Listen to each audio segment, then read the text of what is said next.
wrong chat here. All right, here we go.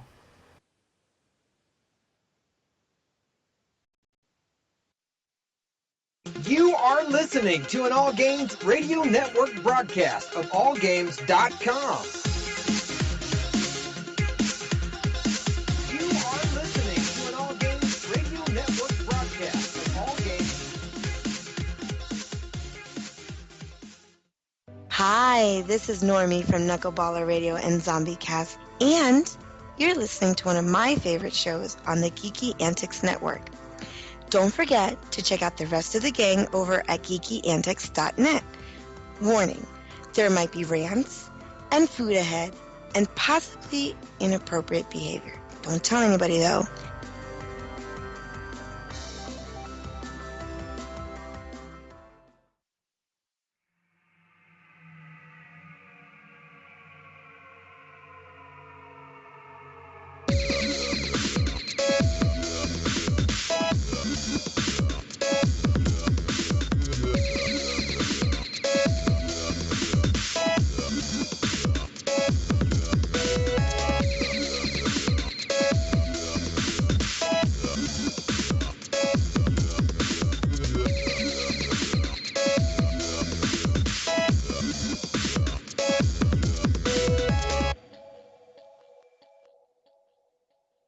And welcome back, geeks, gamers, ninjas, robots, and whoever else listens to this damn show. It's HorsePlay Live. Today is March 31st, 2016. Of course, it's Thursday. If you don't know that by now, then you're fucked up in the head. Episode 120.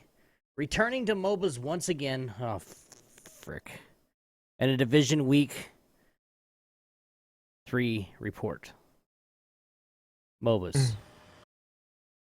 Damn. Before I have a whole bunch of shitty crap to say about MOBAs, everybody knows him as just Yogi. He's the man behind the scenes, geekyantics.net, the man. That's all I got to say about it. But everybody else's favorite filthy hardcore casual, Yogizilla. What's up, man? What's up? That was short. What's up? Yeah. And I should have made it longer. I know you like it long, Obi. Actually, I don't have a lot of time, so it's got to be short. Oh, okay. Excuse me, sir. I'm in a quickie mode. Thanks. Okay. You can't accomplish that, then I want none of you. There's nothing wrong with the quickie. No, not at all. Not what my wife get says. It in where you get it. But We gotta get it in where you can get it in, man. So, just saying. Obi. What? I think since we have a lot of gaming stuff and news to cover, we should talk about. We've been doing for the past few weeks. We've been doing the typical, what we've been playing, what we've been watching. I think we should make that our banter, our opening banter tonight. We can get it out of our systems and then go deep on the topics we have. Because I know one of these topics is likely gonna trigger. It's gonna trigger you. It's gonna cause. It's gonna bring about the Obi on the podium moment. It's not planned. I don't know what's gonna happen. Obi doesn't even know what's gonna happen. But I can just feel it in my bones. Nobody's in the house. Nobody's 86. We got Maiden Shy White Wolf. Yeah. BFT is Mrs. Q. I'm surprised. Yeah, I know. BFT is slipping lately. Well, he's allowed to.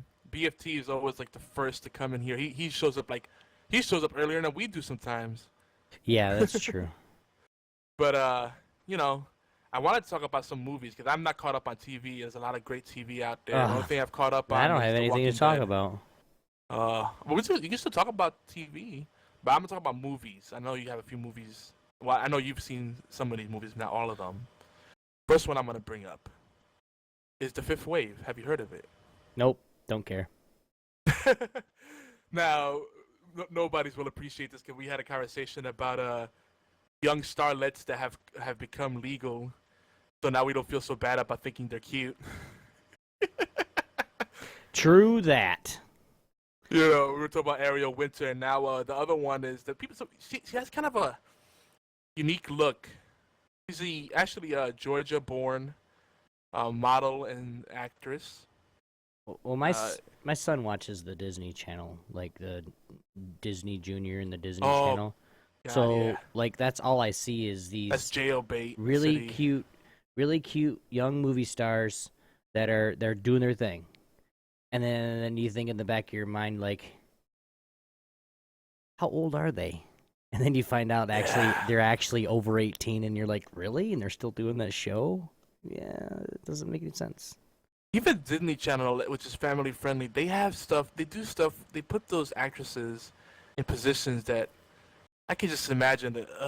Like I don't want to go there, but like some of the stuff these girls wear is like I watch around our neighborhood. I watch these girls, young girls wearing these booty shorts where like there's ass cleavage, and I'm like, I don't want to look, but I can't help to look, and it's wrong because I'm like, oh And then no, you could be my kid. and then you're the pervert for saying something about it, right?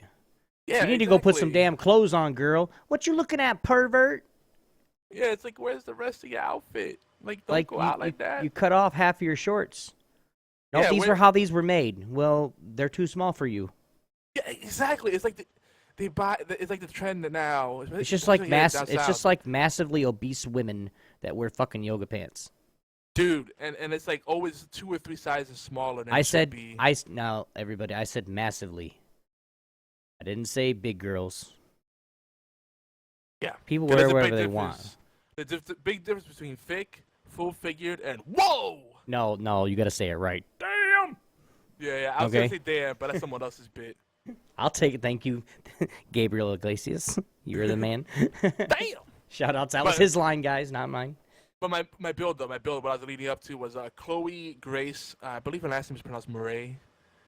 Mhm. She's I like her. She plays a lot of quirky roles, and she plays different kind of roles, but she usually ends up being kind of the same character, in a way. She's been in Kick-Ass, Kick-Ass 2. She played Hit Girl on there. You know the one that I like the most, and you're looking at the young stars and the up and comings, which is she's made her name for herself in singing as well, and music. Don't say it. Is Zendaya. Okay, I thought you say Ariana Grande or whatever. No, Zendaya, the one that does the she's the spy and she has a family, that but she's actually growing up and actually making something, she's not just all about kids movies. I mean, she's starting to do, I think she did her first, I don't want to say it like first official adult, like not as in porno, but like something that's not G-rated. You know what I mean? It was like, I think it was last year that she did her first, let's say, non-kid movie. Okay, how's that? Does that resonate better with everybody, especially Yogi's perverted ass? Hey. But like, Stop that. but her, a lot of the not just girls either, guys. I mean, the guys that are coming up and coming, because as many girls as you see on those kid shows and stuff like that, there's just as many guys because they need co-actors. So it's like there's just as many coming up on the other side of the spectrum too. That Yeah. I just there's a lot of like we're in a place now where a lot of these young starlets are now coming of age and they're changing the role. Especially the Disney Channel camp. It always ends up that these like Disney stars end up becoming more risque after they break free of Disney, and it's kind of they become weird how that free. works out. They become freaks. Free, as in FREE. They become free. They're not tied down to. I mean, because dude, I was doing my own research, of course. When I want to find something out, I look it up, just like anybody else. Well, unless I have a friend that knows about it. But I was looking it up, and a lot of these teen actors and actresses were like, now I can do whatever I want because I'm not tied to. I mean, like the contract that Disney they couldn't, they can't say too much, of course, but like the contract that Disney makes them sign if they want to be a part of this is like really like strict. Like they have to do so many years of exclusive Disney stuff, and then then Disney, of course, I don't want to say Disney, but it's just the channel it's on. But it's they to where they'll actually okay, we're gonna promote you for your singing. You know, you'll be your song will be in you know one of the Disney movies that are coming up. Like the and I'm gonna say it like the who sung Frozen? Wasn't that a 15-year-old girl that sung it for the first time? Yeah, I forget who that one was. You know what I should mean? know this You know what I mean because though? we watch Like it so much. that song, like they have to like she had to have I mean she's only like 15 minus she's only like 14, 15 years old in the first place. Let alone what she had like what Disney said, you know, okay, this is what you do or you don't get anything. You know, this I mean the contracts that they put those kids through, which hey, it's show business. You got to do what you need to do. But some of that stuff, it's just like George Lucas did with whatever his name is, Luke. Oh, okay, gotcha. You know No, what I I'm talking can't think about, of right? it. You know, well, you know what I'm talking about. He tied him down like he couldn't do any other movies. He still can't. Like he's Well, done he's done other voice stuff, acting. but voice acting, he can't. You can't show his face. Like he can never be on another movie, as in like his own person. Him as an actor, his voice can be there, but his face cannot be on any other movie, unless they've released some of that restriction. But I mean, there's quite a bit of the young teen actors that come out and they make it big for a little bit, and then all of a sudden they disappear. Why? Because guess what? Homeboy got some money and realized that ooh, I can get drugs now. Are you talking about Mark Hamill? That you talking about? Yeah. Yeah, I don't know. Is that still binding? No, I think it's a lot of doubt it. that I think a lot of it's done because of the new Star Wars. Is like they have that new head figure now still, like, you know, with like because like he was the only person that Star Wars really locked down because he was the face. I mean, like you think of like Harrison Ford, he didn't have to do all this other stuff. He had restrictions, but not the big ones that Mark did. You're looking at Leia. I can't remember her name, but she didn't have all that stuff. I mean, it was just him. Like he got locked down. Like that was probably one of the. It was probably one of the best decisions he's made, but at the same time, one of the worst. Because if you're an actor, dude, you want to do multiple things, not just one. You know what I mean? Yeah, yeah. I don't know what the deal is with that, but his residuals I think he does well for himself, so he doesn't really need to. Because I think his net worth is up like around 10 million or something. So Yeah, and I think he's fine. He's got sites. Was it cameos? I guess you could call it. Is that what I'm talking about? Thinking about? We make a special appearance. Yeah, no, it's not cameos. He's got parts in the last. I think the last movie, number 9 or 8 or 9. Because you remember at the end of number 7, this last one that just came out. Oh, spoilers. Oh shit! Really? It's been that long? Like really? Well, I'm gonna. Okay, spoiler alert! Everybody that has not seen, everybody that has. What? It hasn't been a year yet. Okay. At least a year. Now I'm gonna give everybody a chance to mute it for a second if you don't want to hear this. It's too late now. Okay. Well, anyway, spoiler alert. At the end, when you saw that movie, all right, when she was going over to find Luke, right? And guess who? He was right there. So he's going to be in the next one, probably the next 2, and more than likely training her to be. Which, by the way, I started watching Star Wars. I haven't finished it yet, so. Well, sucks be. It's all right. People already spoiled the shit out of it. I don't really care. It's one of those things where I don't think it can be spoiled to experience it. I'm enjoying it so far, but I keep falling asleep. I watched 1 through 7. All right, all the way through. Yeah. Nice. It is the most confusing episodic movie I've ever seen in my life. Yeah. Like they have a lot of fan-made cuts that pieces together better. And the thing is, you can't really appreciate it all if you don't watch the animated stuff because it fills in a lot of the gaps. Well, like I watched. This is what I watched 1 through 7. Right, and today's copies. I didn't break out the VHS and watch Empire Strikes Back or anything, but like. I could do that too. That'd probably be a really good. Anyway, I watched 1 through 7, and then I went back and watched the animated Rebels the Rebels. Yeah. Star Wars Rebels, and that filled in a lot of it. And then there's another one that is, I think there's two of the animated ones that filled in everything. But if you watch just the movies, it's dumb. I'm sorry to say it, but it's like you don't understand for what happens from 3 to 4. Even though how many years have passed from 3 to 4? I forget 20? the exact chronology. We Or talked 16 about it on or Star something Wars like that? Rebels cast, but I forget the exact chronology because we had like a little time. We had to draw that little timeline to get it straight in our head, and it was still kind of confusing the amount of gaps there are. And then there's the books, and a lot of the stuff Disney said is no longer canon. So like you have to read like the John Jackson Miller stuff and all the other stuff that's out there. Go ahead. It's crazy. Well, yeah. So the reason I mentioned Chloe Grace is because she was in the movie Fifth Wave. It's first movie I can think of that she's of age. Because now she's 19. Can't think of anything else.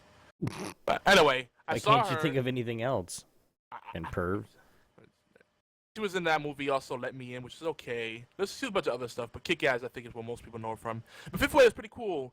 But what I noticed, the way they set it up, and I'm not gonna lie, I saw the cover, I saw her in it, and that's really the reason I checked it out. And I said, oh, it looks like it might be sci-fi. And all right, so my curiosity was piqued. It ended up being really good. And then I guess I really enjoyed it because I didn't expect much from it. But the way they ended it, you could tell it's another one of these movies where they're setting up a trilogy, at least. I don't know if this is based on a book or whatever. A trilogy? Yeah, because a trilogy is how many or more? Is it 5 or more? No, it's 3. It's 3. Try as a 3. Three. Well, yeah. But so anyway, the point is that it's definitely the way they ended it. They cannot leave it there. It's way too open ended, and you want to see where they go with it next. It kind of makes me think of Falling Skies, but with like kids at the forefront. So it's like Falling Skies and Hunger Games, maybe a little bit of Insurgents in there. Right. But they all follow the same kind of formula anyway. So, well, except for Falling Skies, but you know how like all these movies, like what's the other one that they have? Maze Runner. It's all like it's all kind of the same thing where these young kids are come up against insurmountable odds and they have to overcome them and blah blah blah blah blah. Okay, here's a question for you, Yogi. And I know our playtime got cut the other night because of this movie. What did you think about Deadpool? Deadpool is a very fun romp, and I'm actually impressed with how much they did with such a low budget. So I really enjoyed it, and I'm a big fan of anything Miranda Baccarin is in. What did you think about Firefly? Okay, and the guy who played him? Ryan Reynolds. Yes. What did you think about him as Deadpool? Oh, we knew was he perfect? Deadpool. Yeah. I mean, was he going to be? I mean, was it? Because he's already so comical in his own right anyway. For any role that he plays, he has that smart-ass opinion to every single role. If you look at his movies back, it is, and it's great. I liked it because they use shit, fuck, damn, every amountable swear word and every piece of violence that you could in this movie, and it was great. Because you know how if you watch a movie that's got just so much violence that you just at a certain point you just turn away from it, kind of going, damn.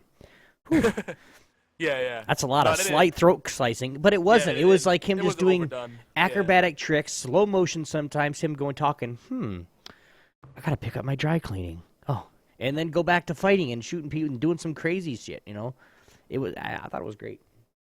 Now I'm gonna say I loved it, and I don't want to be a hipster about it, but it was Ryan Reynolds being Ryan Reynolds. That's why I said he made the great Deadpool, the best Deadpool. It was him being himself in a mask. Well, he made fun of it too because he said, what was the thing? Gosh, there was a line in there where he brings up some examples of look how looks are everything, and he talks about David Beckham, how his voice sounds terrible. So clearly it's not his charm that's doing it for him. He said, do you think Ryan Reynolds has gotten as far as he did with his superior acting method? No. And I'm like, oh wait, Ryan Reynolds is supposed to be the hot guy? Like, I guess so. I'm not a girl, so I can't really look at him like that. So, it's just... the movie's very self-aware. It breaks the fourth wall, but it does it really well. The sex and violence, they do a lot of it, but it doesn't cheapen it either. The only part I think got a little awkward was when they did a little sex scene. Like, I think it was a little bit overdone. It was funny, but like even I was like, me being a pervert, I mean, I openly admit it. I was like, it feels like it didn't really need to be. There was like a couple of parts. It felt like I was watching a porno, and I was with too many people to be touching myself. Just saying. So, I'm watching this with my family. I'm like, I feel I was more of it. Like that part made me feel awkward, and I knew it was coming too because I already had seen it. What did make me feel awkward? I was just like, damn, I'm in a group of people, man. That's what I'm saying. This shit's hot. That's what I'm saying. I'm like, it's Miranda Backer, and it's like, I see him a little bit of skin of her. I'm like, dude, you seriously got to catch up with The Shield and Flash. I see these on here, and these are like the top 2 shows I'm watching right now. You have to catch up to these because the shit that the Flash comes out with is just epic, and then The Shield is it's constantly building, dude. You gotta catch up. Agents of Shield, not The Shield, guys. In case you're wondering. I said Shield, not The Shield, mother. We're not talking about WWE. No, The Shield was that show with that one dude that always plays the tough guy. He's in Gotham too. The Shield, that freaking murder drama. Would you call it that? I guess you could. It's more of a cop drama. Yeah, a piece about like dirty cops. That's why it doesn't exist anymore. It's that terrible. show lasted a while, I thought. No, I don't know. It was I don't cool know. for its time. It's so long ago, and it was so bad that I don't even remember. I think if you like The Wire, Oz, stuff like that, then you like The Shield. I like The Wire. I liked Oz. I liked those, but like The Shield is just another. You got a badass fucking cop, and then he's a big badass, and then you got his partner that's more logical thinking. It's the same as any other freaking cop drama, or cop thriller, or cop shooter, whatever. It's the same thing. It is exactly. I rest my case. We won't get into this topic tonight, because that's a whole other discussion. Because in our household, the most watched TV these days, and I don't participate most of the time, but it's reality television and freaking cop dramas and pretty much all those crime scene. Your family probably thing. Sits down and watches that Cops, where they have like probably 5 or 6 episodes in a row, don't they? Yeah. Sorry, bro. Yep. Yeah. You get to know the song real well, though. Bad boys, bad boys. Oh, what you gonna do? do? I still don't know the words. I'm so you're just humming the rest. You're like, you just know that one part. You're just humming the rest. That's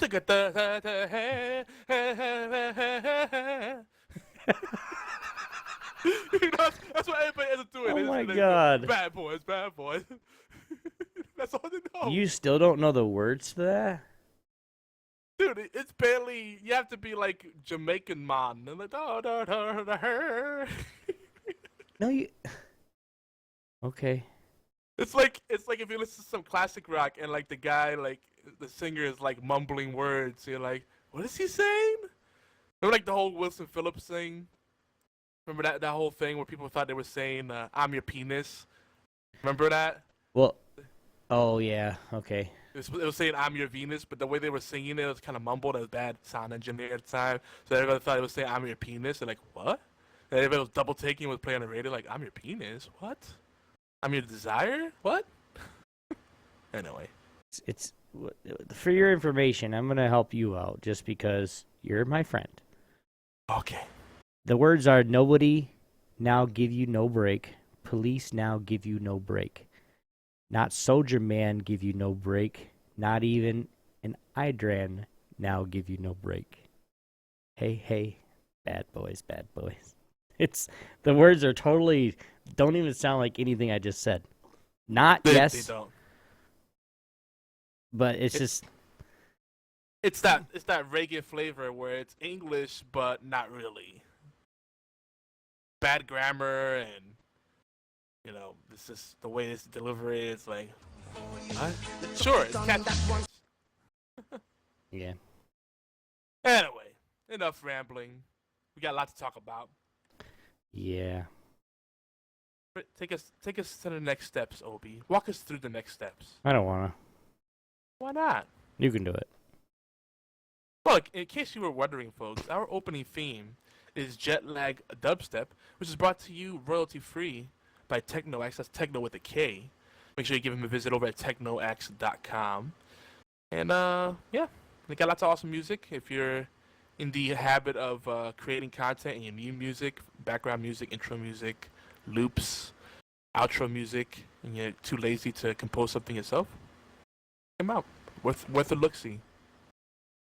Obi, what do we have tonight on the show?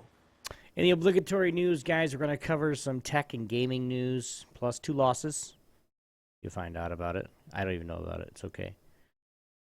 We're also going to be coming back to the genre that I hate and Yogi loves, MOBAs.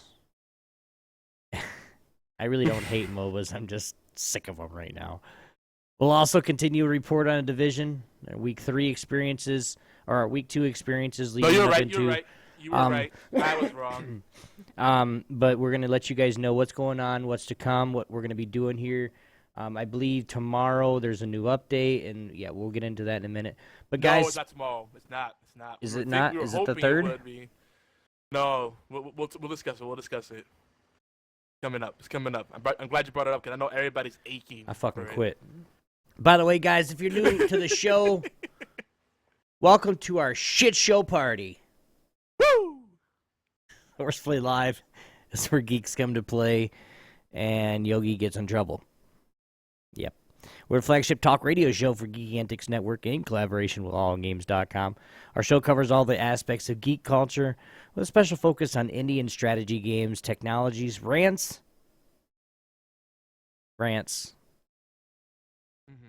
social issues that geeks face, and of course the community events we try to put on or be a part of ourselves.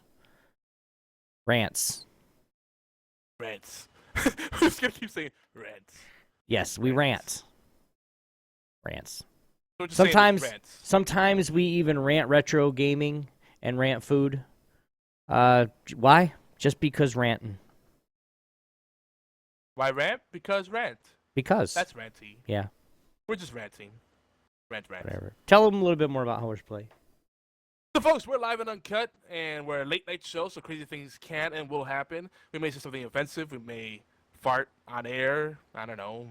May make an awkward comment about a young starlet that's recently turned legal and we've always thought was attractive. Broadcast. Jodie Sweden. That doesn't apply to her, but we think about Stephanie Tanner and Full House. And we're like, oh, she was so cute. And now you look at her now, it's like, she's so hot. Whoa, Stephanie. Stephanie done grew up. Anyway. Like now you can go back to that show because you're like, I know what you grew up to be, girl.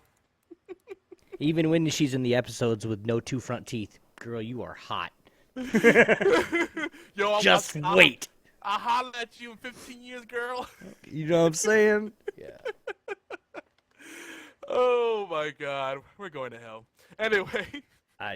Too late. So we're just having fun here.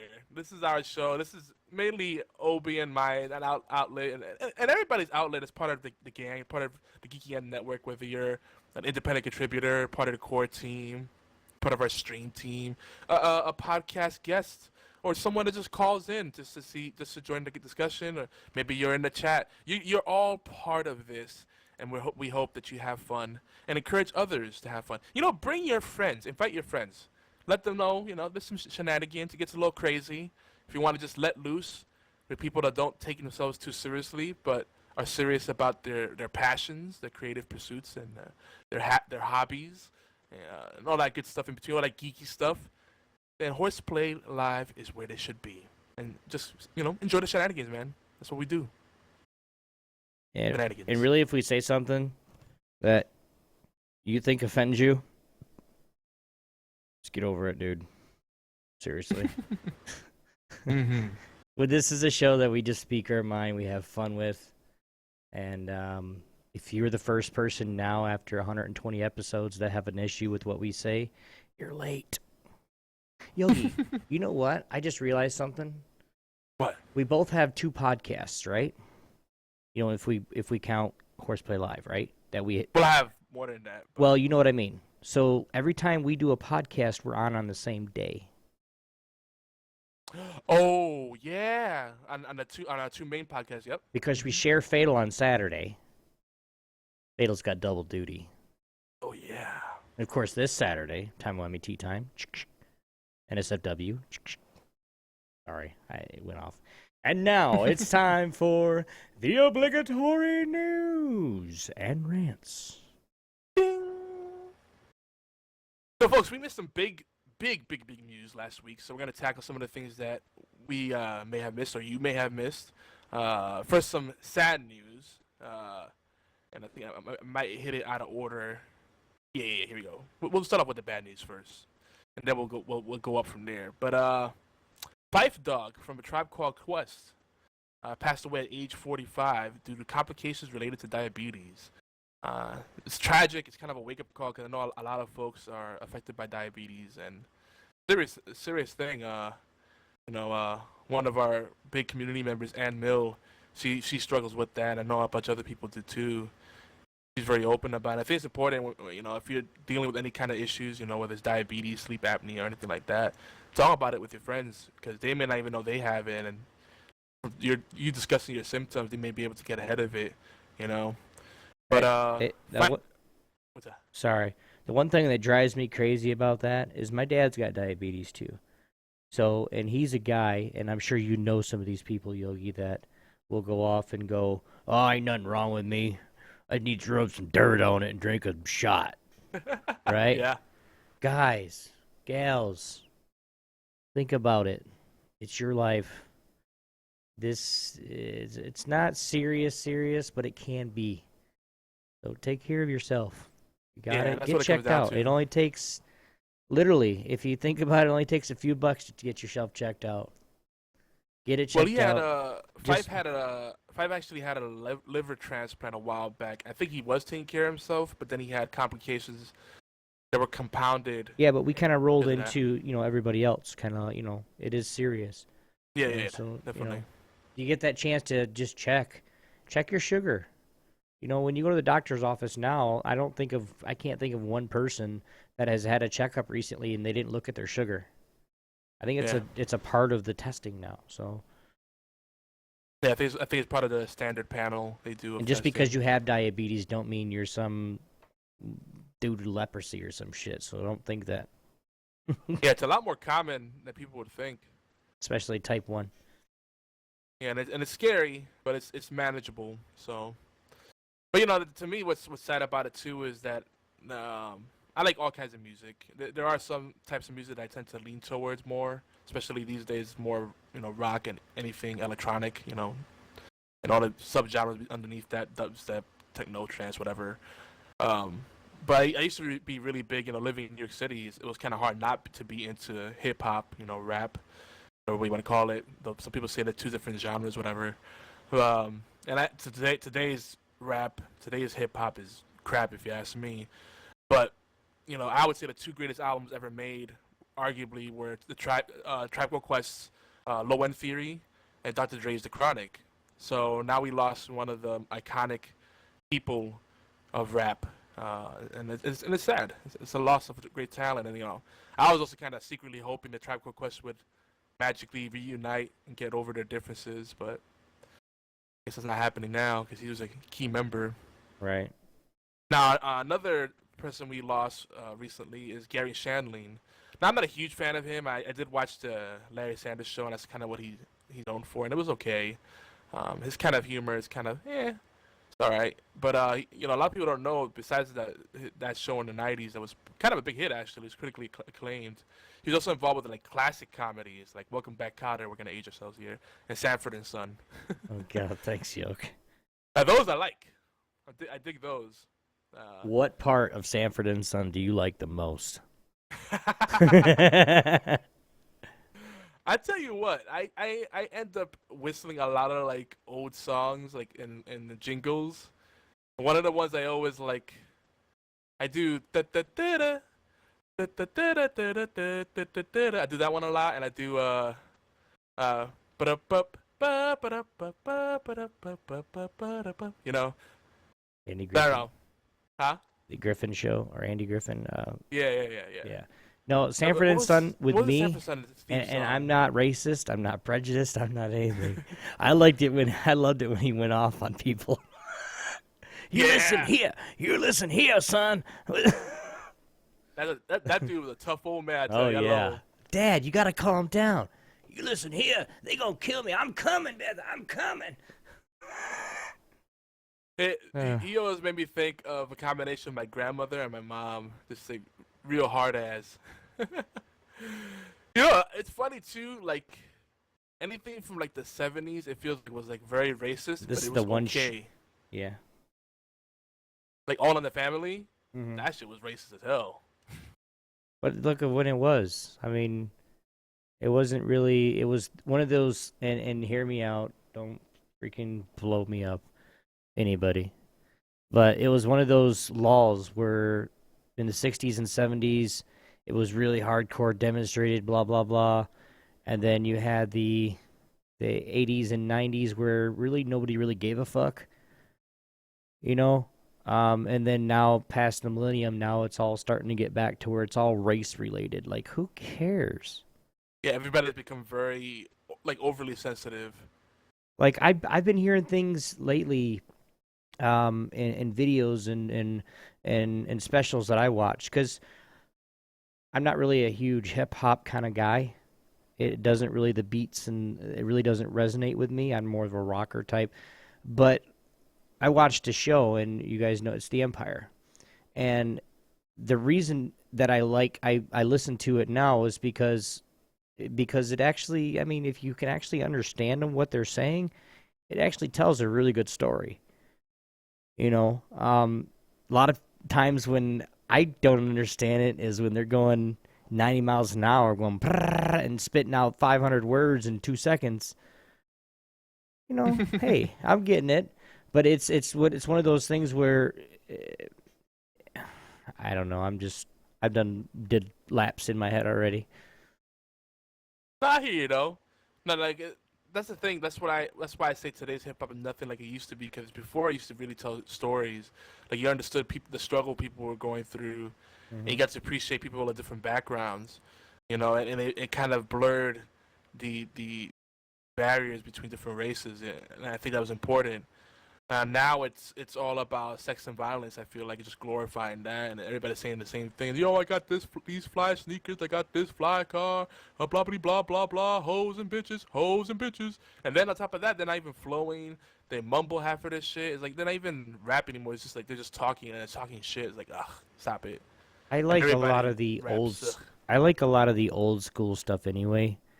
Yeah. Just because lyrically they actually told a really good story, and then the beat, the bass lines, the drops, the drums, the lifts, the everything that comes out was actually with that rap, where it was actually with those words, not just a part of the beat, and then it would just it was the same thing the whole time.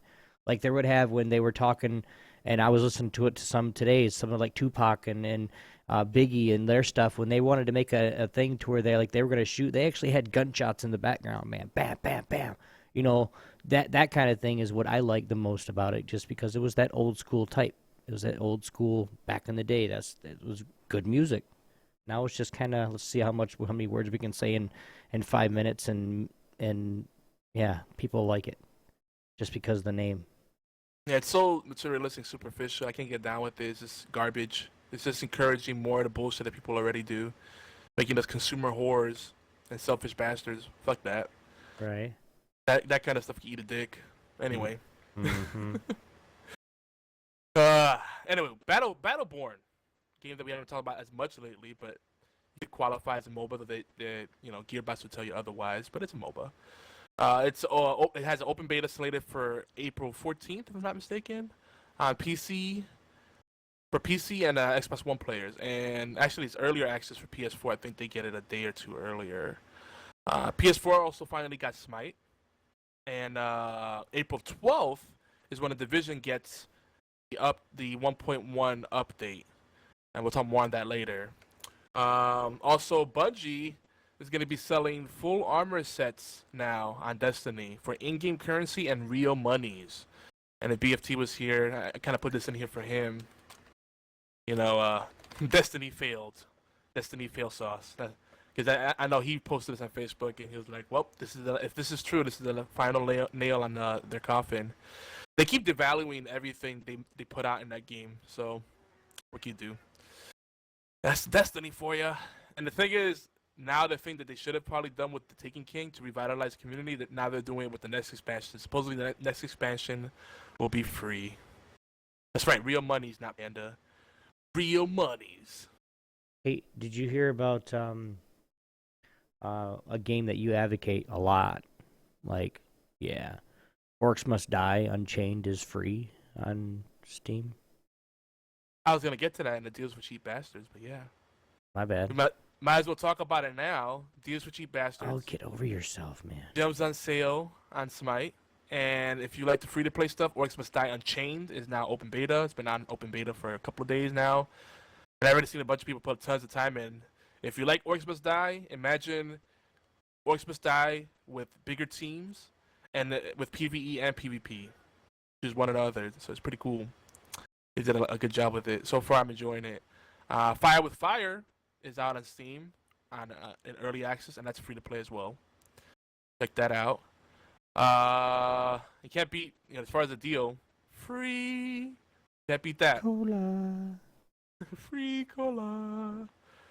So a couple of weeks ago, we mentioned how the console market will be changing, and the notion of console generations would be kind of something of the past.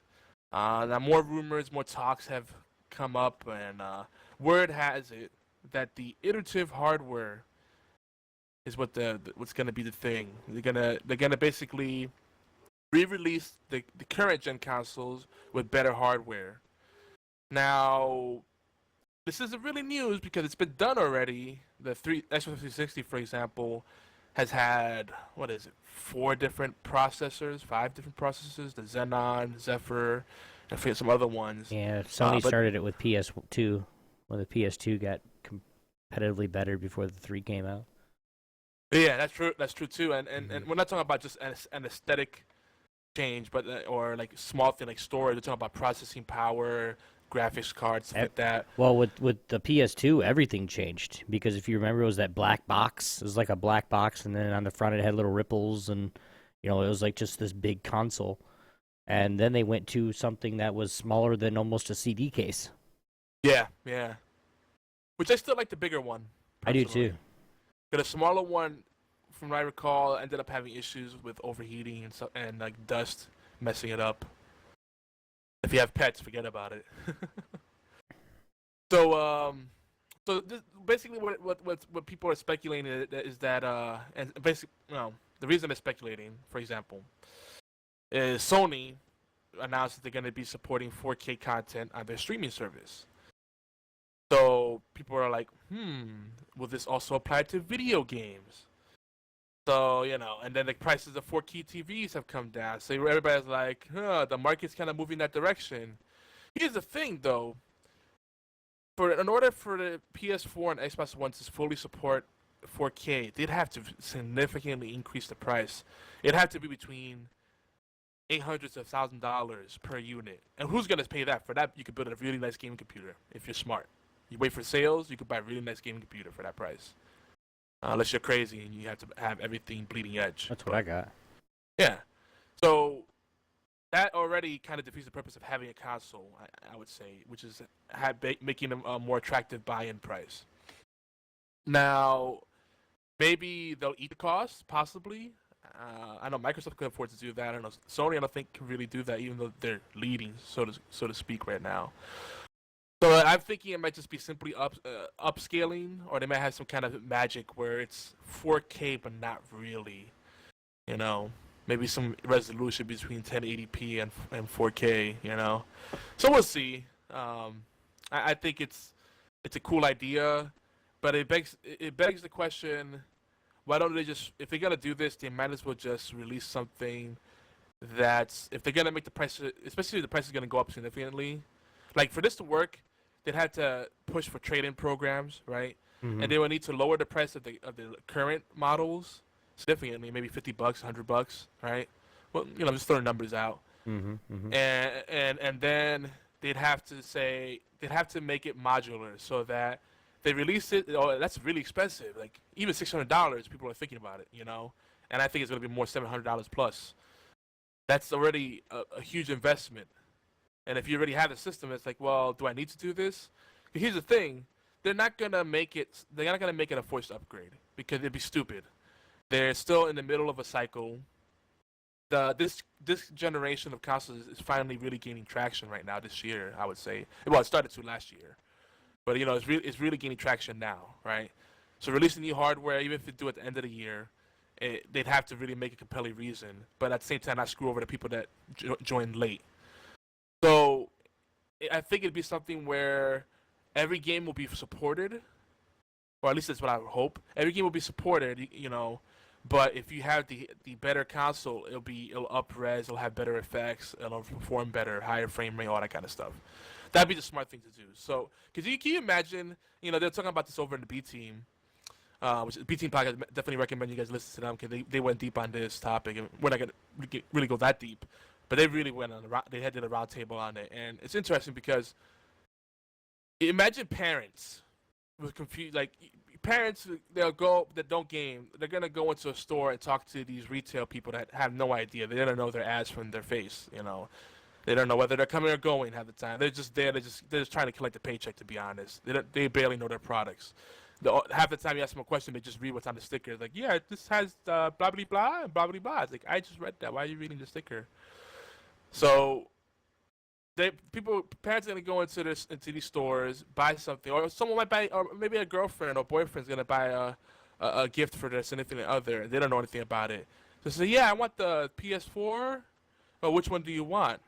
Well, what's the difference? Well, they're both the same. Why does this one cost more? Oh, it looks nicer. I'll get the cheaper one.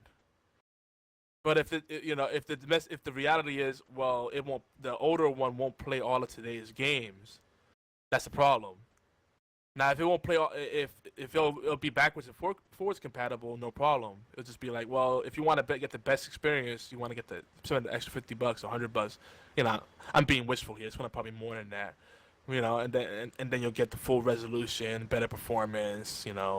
Blah blah blah blah blah. Lag free, no stuttering, no frame drops. They really would have to communicate that clearly, because whenever you see something like this happen, like with the 3DS, my kids have 3DSs, and like the new 3DS plays things that the old 3DS doesn't. But when you try to look at the boxes of the games, it doesn't tell you that you need the new one. It just says 3DS. Do you think a 3DS is always a 3DS? Nope. And that's a bad consumer experience, because if you can't communicate that consistently, and you're leaving that to the sales staff, and word of mouth, to be legit, that's a problem. You need to have consistent messaging so people understand what the value is. So we'll see what happens with this. Me personally, and if I can still keep playing the games that come out for a while, I don't see the point of upgrading. They have to really make it very appealing, just to get some more pixels and frames. I'm good. Stupid. Well, like, unless you had the capabilities and the equipment at your house to actually stream 4K, it wouldn't matter anyway. Well, you could downscale that. You know what I mean? But you know what I'm saying though. Like people that the average Xbox gamer that might do some streaming. Take me for instance. Since I've gotten the Xbox One, I've streamed more. Because it's easy. It's quick. I get on the website right here. I'm on the other screen, and I type in what I want for the stream, and then I start it on Xbox. And everything's great. Probably, here tomorrow I'll be getting my capture card, so it'll be a little bit more of what's going on with, I have to do a screen capture and all that other BS, but I use my computer through it. But the average person that has that is not going to go and worry about, yeah, my shit's got 4K. Well, it says 720 here. Well, I'm not streaming in 4K. I can't. Then why do you have it? Well, yeah. Just to say that you have a 4K Xbox. Yeah. And then on top of that, if you are able to stream it, good luck getting people to fucking be able to watch it.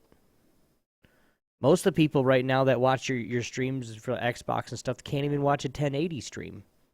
You have to downscale it to 720 because their shit sucks. Or their internet is terrible. Everybody should be downscaling. Those files, if you're editing those videos, those files will be huge, even with great compression. It's just not practical. We're not ready for 4K and everything that it changes. You know, we're barely ready for 1080. Just saying. Yeah, we're barely getting. I mean, they're true doing 1080 experiences. They're just now doing more experiences with like the 1540 or whatever it is. 1440 or the 1440. And they're just now seeing that they're having huge problems with that right now, just because of little things that happen. You know, that you can't watch, you know, this, or you can watch this, but there's going to be black bars on the side of your TV. Yeah, because you get the wider. Also have the wider monitors and TVs now too. So like those off sizes that are still technically 1080p or 1440p if you wanna. Now they're gonna look the same as if you're used to a 24-inch and then you get a 19-inch. It's gonna look just like that. You're gonna like this monitor sucks. I got black bars on the side or even up above. That's terrible. Screw that. Yeah, and that's a whole other thing with effective resolution, like your desktop resolution and the actual output resolution. You know, it's a whole different thing. Your viewing space and your actual output resolution. And, you know, and it's going to be one of those things where a lot of people are going to end up having to get a little breakout box just to downscale the signal, modulate the signal, and make it so they'll work with their PVR, their capture cards, or whatever. And it's, you know, people don't know they're going to spend all this damn money. And then come to find out, they're going to be pissed off because then they can't use it. Yeah. And like I said, I don't think they're going to do 4K anytime soon. Not in this generation. And for one of you yo-yos, I'm not going to call you idiots because I wouldn't do that. But one of you yo-yos that buy a 4K TV and stream off it and try to think that why your capture card's not doing it, so you have to buy another one. Remember, Obi needs another one. So... you can just send it over here. Little hand-me-downs. Yeah. And then when I'm done with it, or if you need it back because your shit's not going to work, I'll give it back to you. Scout's honor. No, I would, but it's more set up to be a smart-ass remark more than anything. Well, here's the other thing, too, just to close up this topic. The execution, it had to be as turnkey as possible, so they'd have to automate it. The developers would have to make it so that the software would detect what platform you're on, and it'll optimize according to that. Because you try to get console gamers to go through options menus, go through settings, and you're going to have so many people lost. I mean, you know, the only game I can think of that really has extensive settings right now is probably Smite. It comes to mind. I do want to say something, though.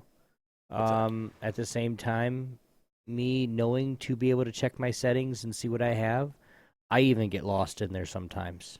And I'm brand new to it. Like the consoles don't make it really easy for you to access those settings. Yeah. Like they put it off in the back. You got to scroll all the way to the right, and then it's like at the very bottom, or it says settings or options, and then you have to go to another settings page, and then another settings page, and then finally you're on your settings. Oh fuck, these are the wrong ones. I got to go back. Like it's. They don't want you to change the settings. They want you to play it how they think you need to play it. But that's a UI thing.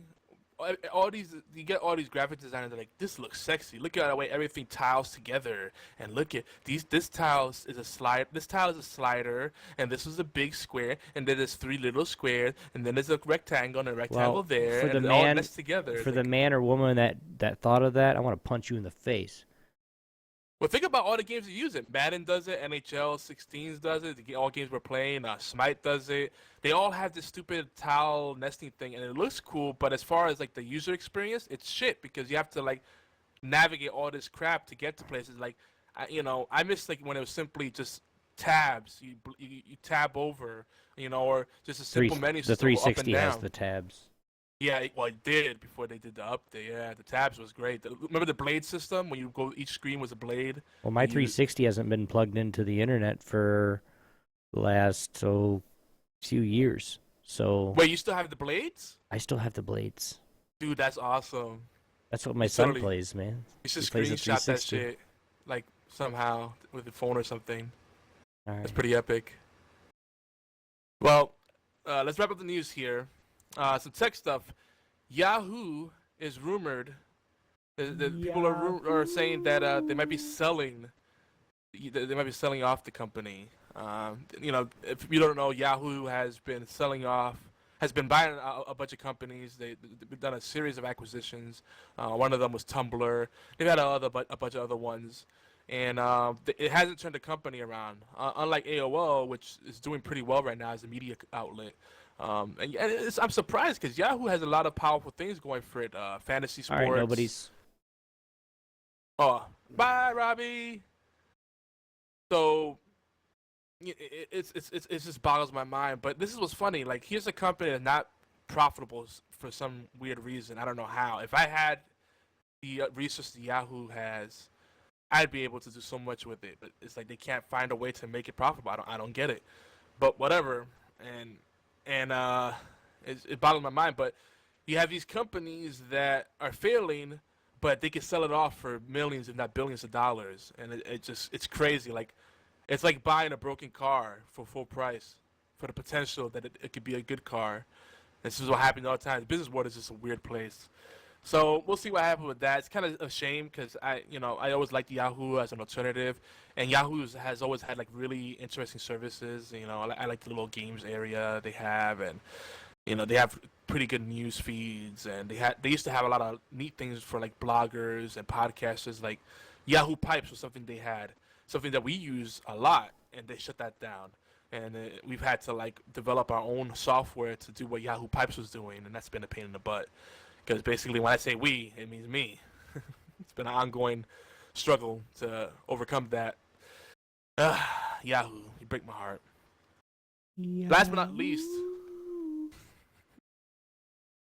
Exactly. Last but not least, Google Maps. Apparently, there was an error with Google Maps that resulted in a woman's home being demolished in Texas.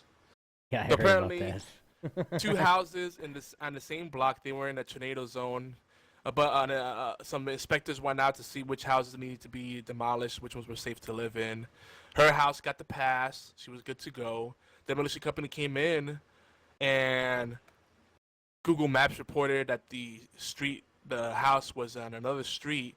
But rather than checking the cross street, the house number, they went by the cross street or something. I don't know how they made the mistake, but they didn't think to they just went by what Google Maps had and said, okay, this is the house. They didn't confirm it. They didn't look to see that there was still stuff in the house.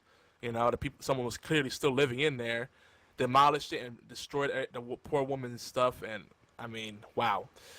I can only imagine. Can you imagine going back home to Nothing. rubble? Dude, Oh my god. That's just laziness. them boys would have a bad day if they did that to my house. I might be Dude. offline for a little bit because I might go to jail, but I'll be back. I mean, dude, the foreman came out to the job site and called up his boss, and the boss was like, "Yeah, just Google it.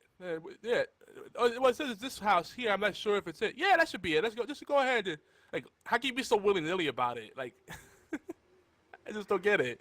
So what are they gonna do? They're gonna buy her a new house or what? I haven't followed up on the story that far, but I would imagine so. There's no way they won't compensate this woman. There's no way. That'd be a PR nightmare. Give me 2 minutes and I'll look it up. I mean, it doesn't even matter what the insurance would cover. That company is liable regardless. Because I would, at the very worst, she could start a crowdfunding campaign so she could pay for lawyers, and clearly the lawyers already told her she has a case. There's no doubt about it. She has a case, and she's winning it. They'd have to. Someone would have to drop the ball for her to lose the case. So that's that. Did you find anything yet? Yes. I'm going over it real quick. They actually have a map of what it is, and you guys can check this out for those that are live here. That's the perks of being live, is you get links and stuff as we talk about things. But you guys can check this out yourself. And there's videos and everything here.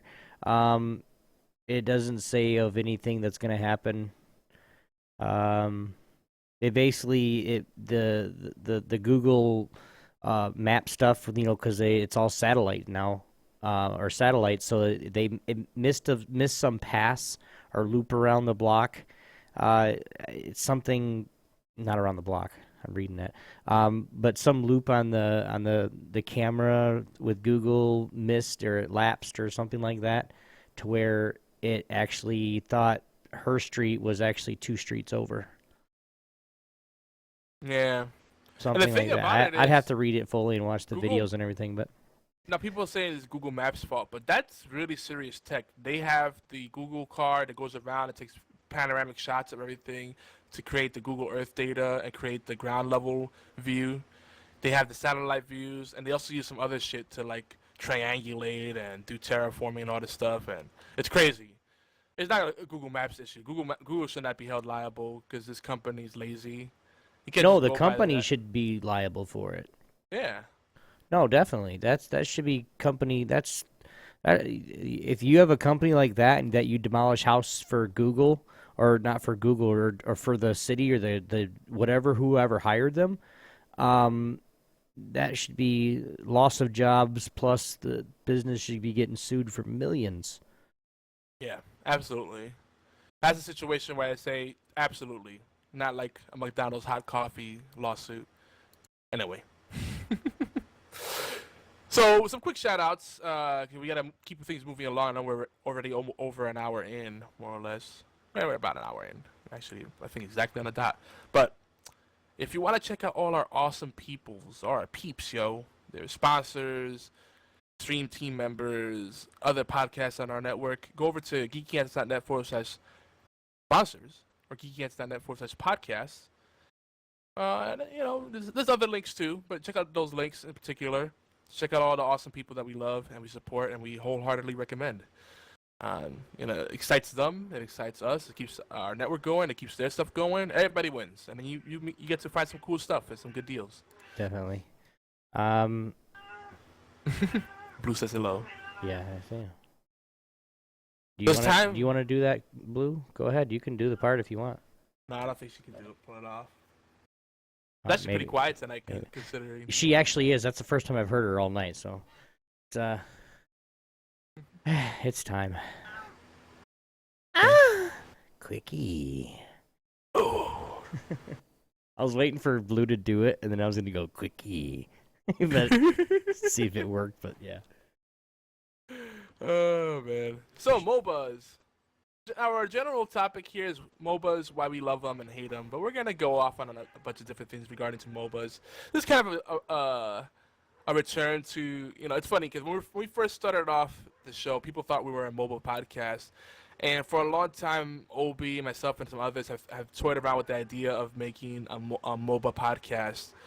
And I love the idea. I would never make a podcast dedicated to one video game. I think that's a really bad idea because you'll end up hating that video game in the long run. Mm-hmm. You feel like you're committed to it, and like one of the worst things is when someone talks about a game and they're like, "Did you play it this week?" Nope. And they go out for like the next 3 weeks. I haven't played it, but that sounds great. So it's like that's kind of the problem with. But I think it would be cool to make a MOBA or maybe a competitive kind of video game podcast. Wait, that's what the Sunday dose was. Yeah. Like I told everybody, I'm not going to deny the Sunday Dose was not a great show. It was. I loved it. But right now, it's not gone forever. I already said that once. I know, I'm busting the chops. But if you are interested, I would Obi and I can't spearhead something like this. We can help you shape it and come up with topics, but we got our plates full. But if we need someone that could take point in actually recording it and setting up the time, and we have tons of topics you can discuss and tons of content and news feeds and stuff. I think there's a lot of interesting insight, and I would like to have, because I'm tired of listening to all these podcasts, and this is one of the things we're talking about. Most of these podcasts dedicated to Heroes of the Storm, Smite, League of Legends, Dota, and I listen to all of them. They all, it drives me nuts because they all are so elitist about it. It's always about what the best picks and heroes are, best character picks, best builds, and they act like the meta is the gospel. Then we're gonna talk about why that's wrong. Before we get into that, we have been getting back into MOBAs as a community, particularly Smite and Heroes of the Storm. Now, Heroes of the Storm has had major updates. I'm going to go through a few of them. They have personalized talents. So now these generic universal talents that people had, they're kind of getting rid of those little by little. So everybody has a version of something that was familiar, like, I don't know, Bolt of the Storm. There might be a special version of that personalized to that particular hero. What was the other one people used to always use? The poison one. Jeez, I can't think of it now. Decay. No. Oh my god, I can't think of it now. I'm totally brain farting. I need to play more Heroes of the Storm. But Bolt of the Storm is something they're trying to get rid of in a lot of the options because it's like an auto pick. And that's one that I think is silly because Bolt of the Storm, I think, encourages. Yeah, it's super useful because you could teleport out, right? It's like Flash in League of Legends. But I think whenever that becomes an auto pick, it just shows that people are lazy because if you're using Bolt or the Storm or Flash or anything like that, or Blink Dagger, it usually means you're overextending or you don't have awareness if that's an auto pick. Unless in the rare scenario where you're really that good and you're using it to dive in, get a kill, and get out because that's how you play. You fully commit or, I don't know. It's part of like your initiation. Like you teleport in and then do your combo and then run away unscathed. Otherwise, I think for most players, it's something where they like having that it's like a comfort, kind of like a warm blanket or something. Like it makes them feel comfortable. It's a safe place, but it encourages bad play. Like you really should be aware of the map, and I don't think you should have that as an auto pick. So I'm kind of glad they're getting rid of that because it's just shitty. I feel like. They're streamlining the UI, so now it's less busy and it's easier to tell what's going on. They're also changing some of the things to make it more clear how abilities work. So, like a lot of the things say this affects mercenaries, this affects monsters. So, what does that mean?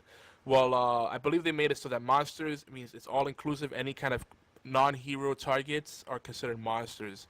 I think there is an exception, maybe the boss mobs. And if it says mercs, it means only merc camps. There's a tournament going on right now too. Oh yeah, Heroes of the Storm. It's the Heroes of the Storm Spring Championship. Oh yeah, that too. Yep. And this weekend, Heroes of the Dorm, second round, semifinals, whatever it is. Yeah, there's a lot of stuff going on with Heroes of the Storm. Garden Terror, a map that most people hate because it becomes a silly game of cat and mouse. They're retooling that. There's lots of stuff. One of the things I love about Heroes of the Storm is that they're constantly retooling this game.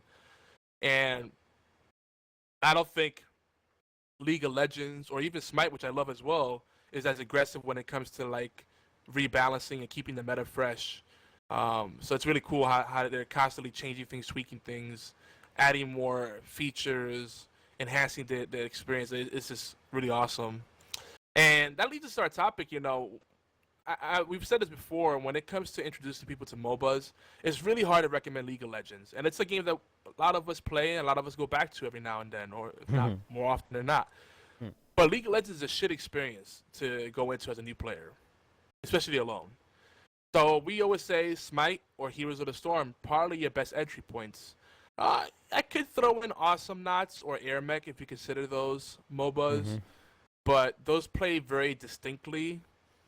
And Air Mech is a little bit more of an RTS than it is a MOBA, though the hero combat is clearly there as well. So it's really Smite or Heroes of the Storm. Which one would you recommend to people?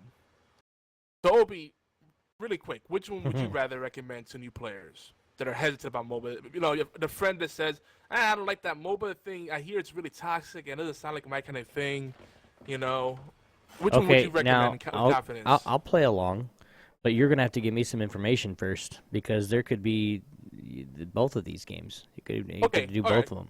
I'll give you some context. So first we'll say, there's something to consider is the console versus PC player dynamic because Obi and I have played extensively on Smite since the closed beta days and since then. And when you play Smite on the console, it's a whole different experience. And let me tell you, if you thought people were thirsty on PC, just going for the kills all the time and overcommitting and overextending, Wait till you play on console. It's even worse. I know I've been seeing that. So many matches thrown because people are like, "Oh, I got a kill. He's got one more hit." It's like, yeah, but he's got 5 people near him. You know, well, I'm exaggerating. The max limit is 5 people on the team, so it's 4 people with him. But it's like, why would you do that? You ran into the tower too. Like, I will say, Heroes of the Storm is still a lot more team oriented, though it's finally getting that toxicity. Now that it's become a lot more popular and the esports scene is growing, the toxic element is finally creeping in, sadly. But it does lend itself better to teamwork and less of this individualized experience where like you have the lone wolf types and people that just do whatever they feel like and ignore objectives. Now, So when recommending, okay. Obi, Now, recommending, okay. I'm gonna give you the context now. If let's say you have a friend that loves PvP in an MMO, they love gearing out for PvP and setting up their abilities for PvP. They like the strategies of it and the tactics and the team aspect of it. They like all that stuff. Okay, do they play any past games like Avengers of the Old Gods or even World of Warcraft? Yeah, let's say they play World of Warcraft. Okay. That's a good baseline. So, to me, a MOBA would be an easy transition if you like PvP, right? Uh-huh. Because it's the same experience, just condensed. So you're asking me which one would I suggest to my said friend, Smite or HOTS? Yes. Now, mind you, we'll put aside the fact that graphically the games are very different, and obviously Smite is more comparable to WoW than Heroes of the Storm in that aspect. So throw that out. Which one would you recommend as a good entry point to get a feel for MOBAs? I would probably tell them, depending on what kind of person if they're a person that likes to learn how to play a game and actually play it right and actually not worry about frickin' shit talkers, because that's all they are, because those are the ones that mostly die. I would probably tell them to go HOTS, because HOTS has more of a chance to, as of right now, I'm not saying it's not possible, to go and stay esport longer than Smite. Just because of what kind of game it is. You're coming at it a whole different angle. Okay. Now, interesting. I do agree with Smite. I like it. I do enjoy it. Like Yogi said, we play on PC and we play on Xbox One, which we have. It's free, so it's not like you got to go buy it.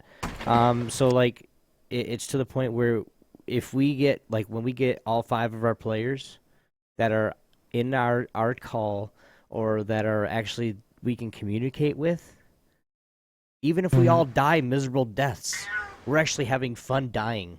You know what I mean? Like, we're actually having fun, saying, hey, let's go for it, screw it, we're going to dive it in, we're going to die, and, somebody in the background, oh, God, I don't want to do this, and then we all go in and we die. But we had fun doing it. You know what I mean? If it's just 2 or 3 of us, and then you have that one person that continuously thinks like that, like, I'm just going to have fun and dive in and try to get kills and stuff like that, you're constantly leaving us a man behind. You're constantly leaving us, and then really what I've been playing with it in on Xbox One and before on PC is if you're a man behind, you're hurting. If you're a man behind in HOTS, it's really not that big of a deal. It depends on where the lanes are. It depends on everything, really. Because lanes push just in Smite, just like they do in HOTS. It's the same. It's a battle arena. There's minions, so then you can skill up or you can do whatever you need to do. I mean, I would have to say HOTS, because if they've played WoW before, they're going to relate to it from there. If they played any Blizzard games, they're going to relate to it all of it, because it's all the Blizzard other games characters. Yeah. And then like I said, if they've played something like the MMO, Avenge of the Old Gods or whatever it's called, and it's a gods game. Like, you can be different gods.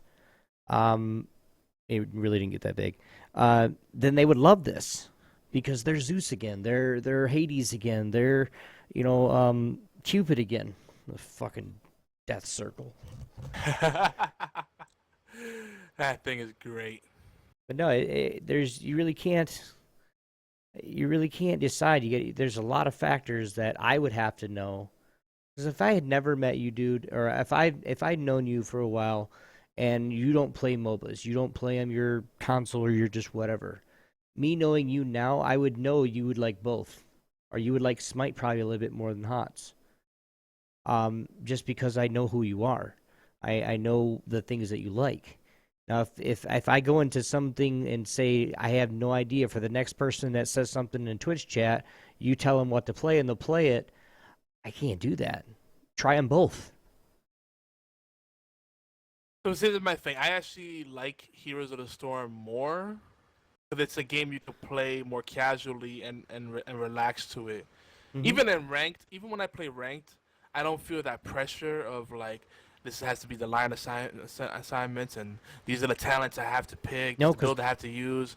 because None of that shit. because people are fucking they're people. I've been thinking in rank 2. Yeah, I'm still playing it, guys, just secretly. Well, not anymore.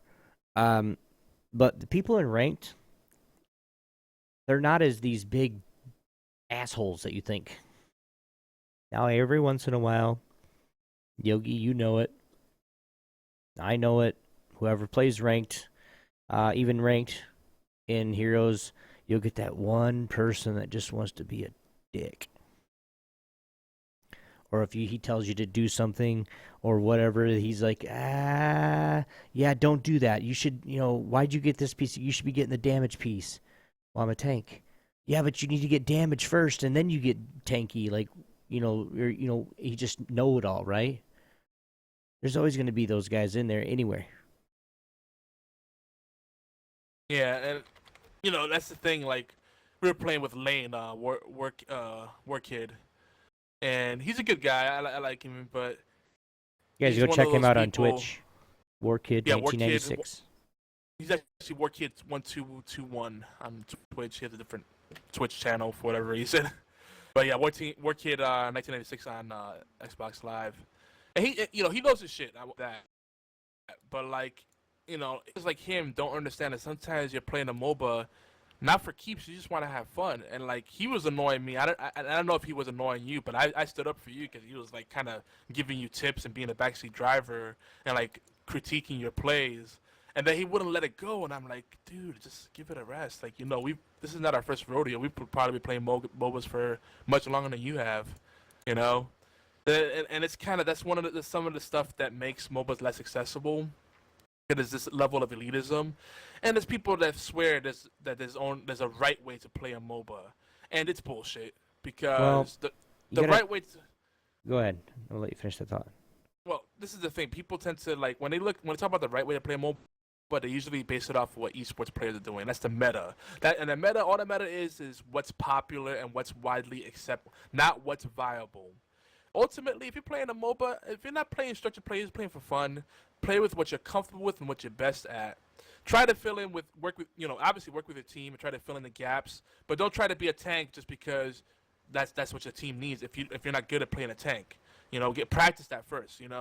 Like all the stuff about team comps and item builds, way overrated, especially in Heroes of the Storm.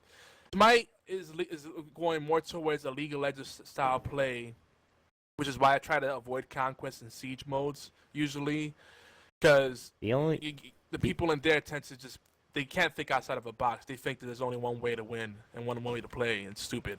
I'm going to say this, and I'm not meaning it in any offense to anybody that does it this way. The only teams that need to use comps and team comps and strategies like that are the fucking pros. Yeah. That's what they do for a living. That's why when somebody gets I don't remember any team names or any names, but somebody gets Zagra and Zagra is super strong or something like that, and you can get the archer chick. I gotta get back in there, don't I? You get Vala, and Vala counters her in some way, and then that's for the pros, guys. For the you elitist jerkwads that are all been ranked and saying you gotta do this comp and you gotta screw you, man. If I'm gonna play the that, thing and then if is, you start acting like that to me, especially on how I feel some days, I'm gonna tell you, you know what? Fuck you. We're gonna lose this game, dude. Just because you're a dick. well, and what I love about, if you look at Hot Slog is great because Hot Slog completely shits over all these people saying that team comps win because they have data now that shows that different team comps and the win rates, and the difference between the win rates are like percentages of percentages. You know, Mhm. it's negligible. And on top of that, there's other variables to consider. What level are they competing at? You know, at the lower ranks, we're not pro player like Obi said. So we don't need to freaking play. We don't need to play completely, you know, structured and like rigid. Even but the thing is, when the pros experiment, suddenly the meta changes and everybody's like, "Oh yeah, you could do this. This is viable." Like, why? Because Joe Schmo from this team said that you could. It was viable all along, but they made it popular. And you know Like what? And the people that say that, they see it that one time that it happens to work, where the other team was caught off guard because of they brought out this is gonna be back from like 2009, I think, but they brought out a Gragas and a League of Legends. they brought out a Gragas in season 1 to jungle, and it just caught everybody off guard. That's the What a only Morgana thing. support. Which is epic as shit, dude. I pissed somebody off the other day playing that. It was great. Gragas jungle, Morgana support, Shaco top lane. All these things that we've been doing for a long time. We've done Teemo support, and it worked really well. Yeah, Like, there's so that's many a special comp though. You gotta have if you have like really high mobility, Teemo doesn't work support.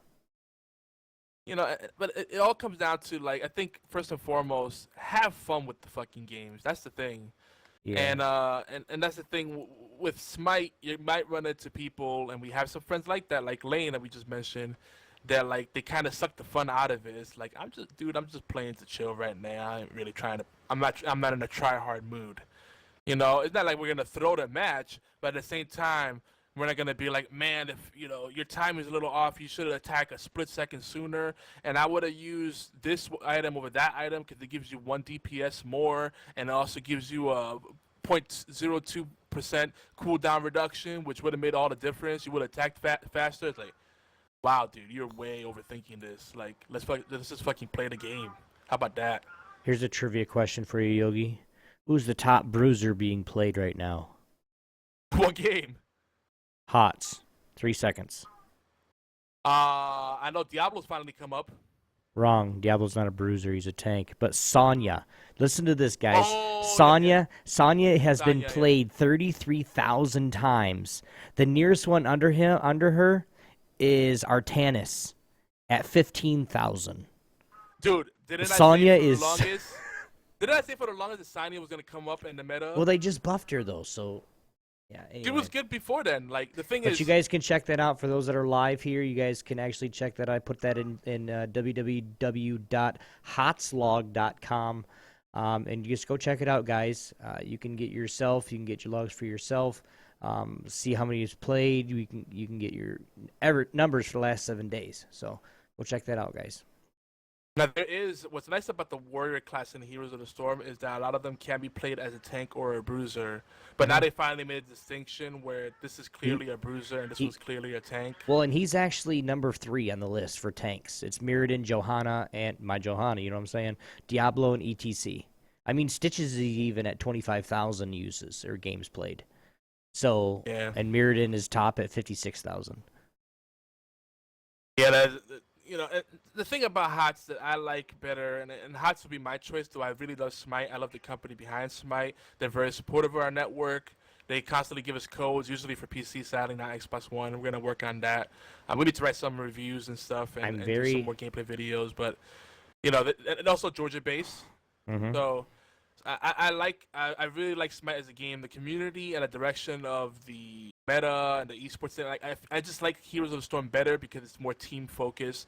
It's a community. It's an ecosystem that encourages experimentation, and there's no items. So a lot of the stuff that causes the the toxicity in MOBAs is taken out. Like it's more fast paced as a result. There's less of this arguing about who has what build, and you'll see things like all specialist, the all specialist build, which is that team comp. We were one of the first people to run it, and now it's a thing like yeah, all specialist is super awesome. Like really, Yeah. duh. I've known that for about a year now. Because you just siege the shit out of everything and you just play it smart. And there's not much people could do about it if you have great map awareness. There's nothing that people can do about it. Yeah. That's the good part. You Not know, a you split damn push. thing you can do. Yeah, like, it's just. Here's a Storm I think is nice because it eases you into MOBAs. You don't have to worry about all the minutia of decision making. It focuses more on the simple thing that everybody should be focusing on: the team plays and the objectives. That's it. The controls are easy to pick up. You choose the talents as they become available as you level up. You level up as a team. You earn everything as a team. It's great. You don't have to worry about going back to your town to shop and figure out what item is good or what item is good post nerf and all that bullshit. No. So I mean, as far as the right way to play a MOBA, whatever people tell you, don't listen to them. There's no fucking right way. Fuck you. That's the way people prefer to play. I hate that shit. Like that set me off today. I don't know if you noticed. I was sent in the chat. Ooh, Dead Space is free on EA Access. But it's not that I like the team comp, but just there's a right way to play the game. Like, no, that's not true. Not everybody subscribes to the same method. But there are a few things that you should be mindful of. Like you don't dive at towers. You go in with the creeps. You don't just come on. take a tower by itself. You protect your creeps. You don't overextend. You pay attention to the map. Don't go AFK. If you have something that might distract you, don't play the game. Don't leave a match in the middle of a match. That's poor taste. And don't spend too much time away from objectives. If you spend a lot of time shopping or jerking off or you go take a shit while you're playing a match, that's gonna screw up your team. And it's going to make your team fall behind. And that, to me, is really the right way to play a MOBA and work as a team. Those are the basics. True that.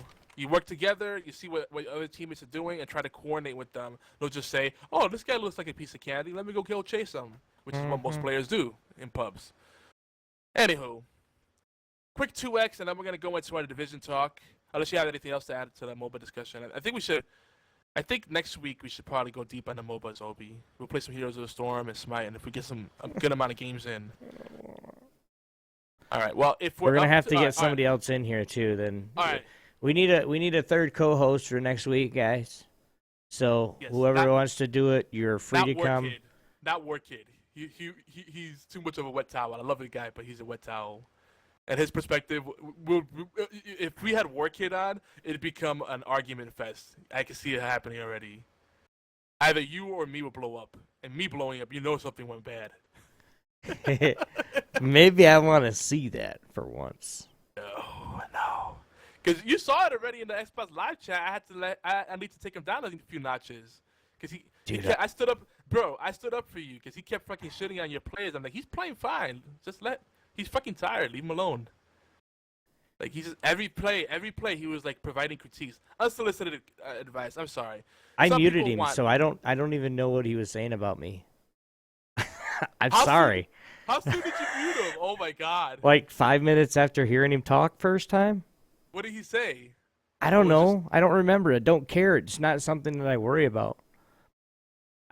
Or was it just the fact that he talks like Forrest Gump? I don't have room for a bossy sumbitch in my life right now. Yeah. I have a wife and a kid. Yeah. I don't need any more. That sucks. Those are people that suck the fun out of MOBA. I love you, baby. You're not bossy. Listen, if you just want to have a good time in MOBAs with us, I'm all for it. Obi, you have to catch him in the right mood. I don't care if we lose as long as you're actually trying somewhat. But I'm not going to be like, dude, what are you doing? The only time I'll step up and say something is like, you're kind of overextending a lot, or you gotta just working the map awareness, like those kind of things, like the stupid little thing people do that consistently get them killed, like always going up by themselves and not paying attention to where the rest of the team is at, like no map awareness. That's something I'll bring up, or diving a tower. Like, why are you attacking a tower with no creeps nearby and you're tanking the tower's damage? No, stop that. Well, that stuff I'll bring up. It's not like, I mean, The only time that I really get pissed off about stuff like that is if I'm trying to actually just have a good time, but still trying to actually play the game how it's supposed to be played, and then you got another freaking numbskull come in and just, hey, come on, hurry, go, go, go, knowing we don't have enough time to do any damage to this tower. The last time I did that with somebody in a conquest or whatever we were playing, I backed off and he's like, "What? You just let me die?" I was like, "I didn't even say anything to anybody. It was in chat." I was like, "Whatever. I'm not gonna die for you. I'll do that to anybody. I will leave you behind." Yeah, that's kind of one of the things with MOBAs that can lead to some bad blood. You have to make a judgment call. A lot of times, I'll go in and help someone, and I'll die because of it. And I knew it was a bad call because I'm like, this is not a winnable fight. This fight won't gain us anything. Mm-hmm. You know, if at best we'll trade 1-for-1, and what's the point? You know, but someone go in, and I'll go in with them because I don't want them to be like, "Yo, you were right there. Why did you help me, man?" It's like, well, it was a bad engage, but you know. Everybody swears that they know what they're doing. Everybody thinks they know everything. So it's like, well, all right, I'll go with you. We'll just die together. They give us matching coffins. Yeah. Anyway, we'll table the MOBA discussions, and if we get enough MOBA action in by next episode, we'll maybe I'll make a special MOBA episode and go deep on it. Yeah, I know we need to like air the grievances. You know, it's not that I care about the team cap. It's just I like the game played the right way. Well, what? Tell me what the right way is. Honestly, sir. honestly and truly, I really kind of fell out of the MOBA. Like, I still play them. Don't get me wrong. If there's people that want to play them and we make something like, hey, Obi, next week, you know, Wednesday and Thursday we're gonna be playing MOBA, you know, and if I can join them, I join them.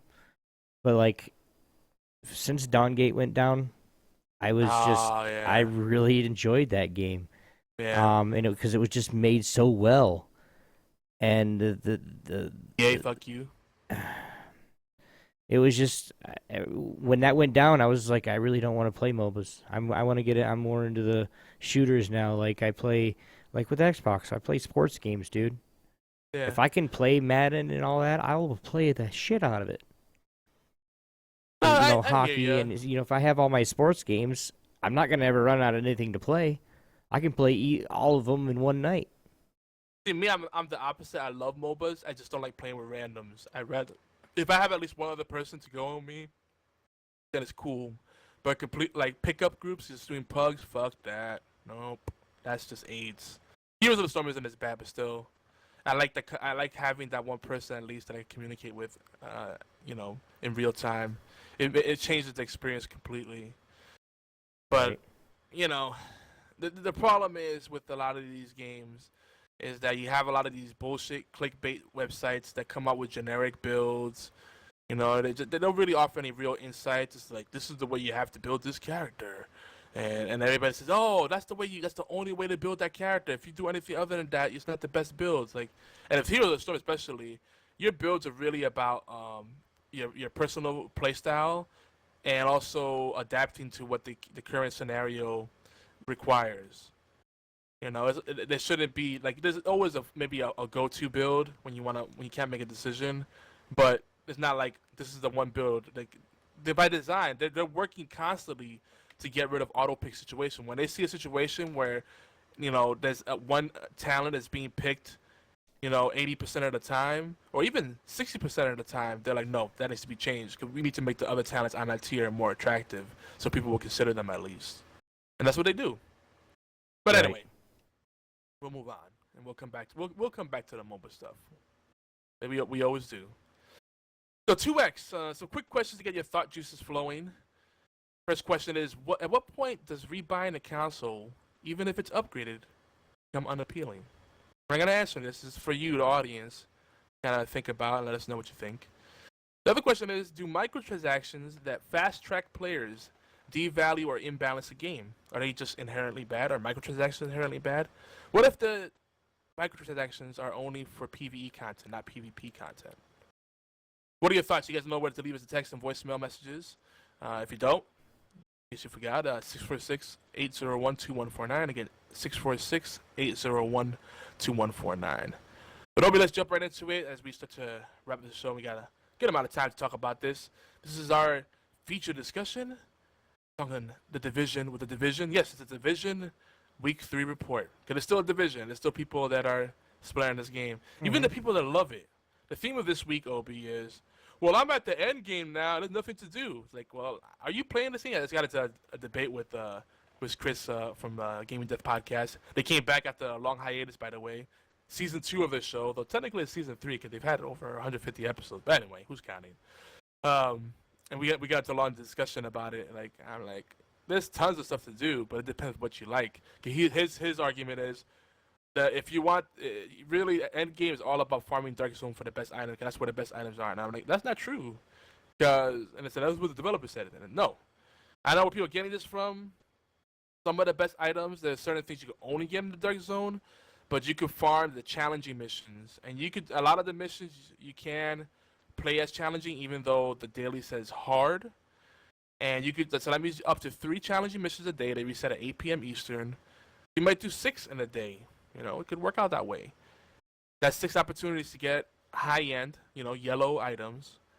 And hopefully the not just the item you want, but the roles you want on them. Now, I do admit it is very loot-focused, but what MMO is it? What I like about it is the challenge of playing the challenging missions. The Dark Zone's cool. The PvP aspect, not very compelling in my opinion. I like all the boss battles, the landmarks, all that stuff. But I do like the aspect of going to a mission and playing it challenging, and it just completely changes the experience. Yeah, it's the same set pieces, but the waves are different, the AI behaviors are different, and even each playthrough is different because you might change something or the AI might switch it up, and it'll throw you completely off. Am I right, Obi? Yeah, definitely. I think there's a lot of variety here. Yes, we do need more endgame content, but I think this game is more complete than anything that could be compared to it to date. Is that fair? Yeah.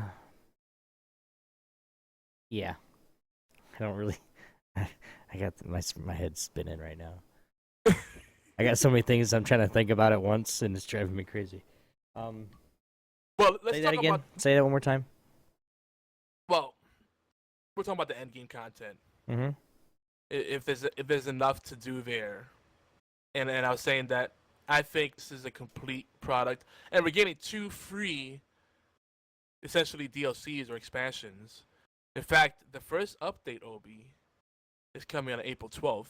That's the 1.1 version 1.1 update. Well, I'm not playing until April 12th. Don't be that guy. You still have plenty of work to do before then. You're under geared right now. No, don't tell me that. You have to gear up so you can go for the better gear. It's like a chicken and egg situation, right? So yeah. I just need to get in there and play for 6 straight hours with somebody and just do challenging missions over and over again, and just farm the challenging missions. Well, our plan of attack for our next session should be farm DZ to get you some better gear, and then we'll hit the challenging. We'll be better equipped for it. That way, if we do have to pug it up, we'll be all right. Can I pick the team? I want Luna.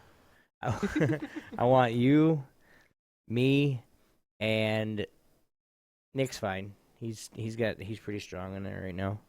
But like I don't want to go in there. No offense to anybody. Yeah, if anybody takes this the wrong way, then it's on you.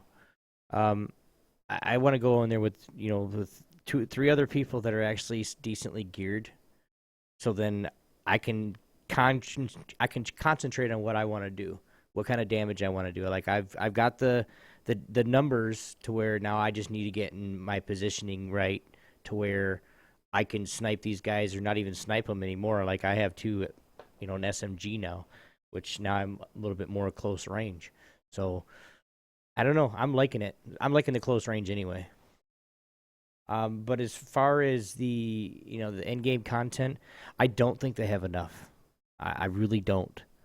And saying this because I'm a WoW player, and so I'm always getting to end game content in, say, World of Warcraft. There's never enough, and that game's freaking huge.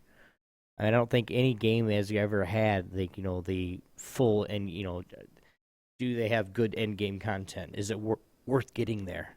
Once you get to 30, it's just doing more repetitive things, just like the game is, to get better gear so that you can do incursions. Or I guarantee you, with the gear that I have, we could probably go on and I could do an incursion because you're going to do my normal anyway first, and I'm going to be there on release. And I'm 30, so it's not, They already talked about it. I saw some early playthroughs, and they look like they're going to be more challenging than challenging even on normal. Okay, well, anyway. Going to be a lot more mechanics in there. You need to tell the clan that we have something to do. I want to get Fatal Blades up to 30 by the release. I'm getting him the game. I don't think he knows it yet, but anyway. Yeah, so he has 2 weeks to get there. That's easy. Yeah, so we need to get him to 30 and get him at least some half yellow, or I don't know what the thing is called. High end. But at least half his gear be high end, so that we can, and really it's all what you play. Like, I'm not gonna go in there as a tank and be half geared. The tank needs to be the most geared, or so some of the DPS need to be really geared so they can put that damage out really fast, or at least powerful guns. So yeah, I'll be fine. I just have to, like I said, I'd need about 6 hours, and if I can farm the right, and get the drops basically, it's worth it. Because in 6 hours we could probably do the challenging at least 6 times. And that's back to back to back to back with 5-10 minutes in between, depending on how long it takes. Yeah, it's doable. It's doable. But the thing is, most of the people saying there's not enough content haven't really. They're either not into the PvE stuff, or they haven't really put in the time. Like, I could say, I should be the one saying there's not enough to do. I'm about 130 hours in. And I'm still finding plenty to do and to keep me engaged. And that's with me feeling that Dark Zone could be more as far as the PvP. And the PvP aspect is actually my least appealing aspect. And the thing is, most people are geared for PvP and not PvE. Because a lot of the people that are like, yeah, I got 180,000 DPS. And they go into challenging and they suck ass because they have no sense of mechanics, teamwork, and they just built glass cannon style, and they get one shot.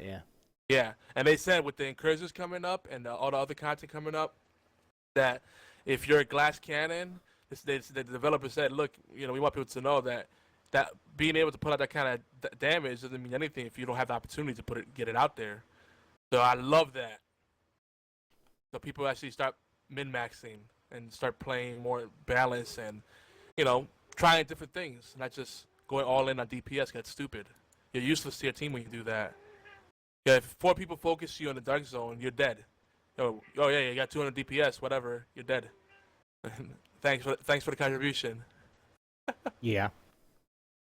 So some previews here for the 1.1 update. The trading, as we knew, was going to be limited to things. There's a 2-hour window to trade stuff.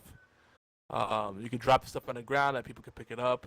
You have 2 hours with any item you pick up to do that, and you trade and retrade stuff for that 2-hour window. So each item will have a timer on its own. There's going to be gear score instead of item levels, and that's going to determine if you could go into incursions. The clan system, I didn't see if they confirmed that yet. That's really something I think they need to do way sooner than later. What's up, Mr. Sun?